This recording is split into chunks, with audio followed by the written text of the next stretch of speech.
पाकिस्तान को तीसरे टी20 में शिकस्त का सामना करना पड़ा और न्यूजीलैंड ने पाकिस्तान को शिकस्त दी है।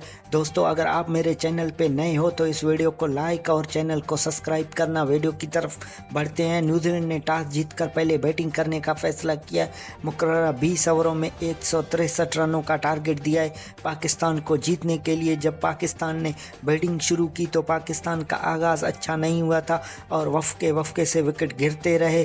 फिर इफ्तिखार अहमद ने क्या शानदार बैटिंग का मुजाहरा किया है। इफ्तिखार अहमद की जितनी तारीफ़ की जाए कम। और पाकिस्तान के कप्तान बाबर आजम का कहना है कि आज इफ्तिखार अहमद ने बताया कि मिडल ऑर्डर के वाकई बेहतरीन बैट्समैन है। इफ्तिखार अहमद ने 23 बालों पे 65 स्कोर की बारी खेली है और इफ्तिखार अहमद का साथ फ़हीम अशरफ ने दिया है। फ़हीम अशरफ ने भी 37 रनों की बारी खेली है।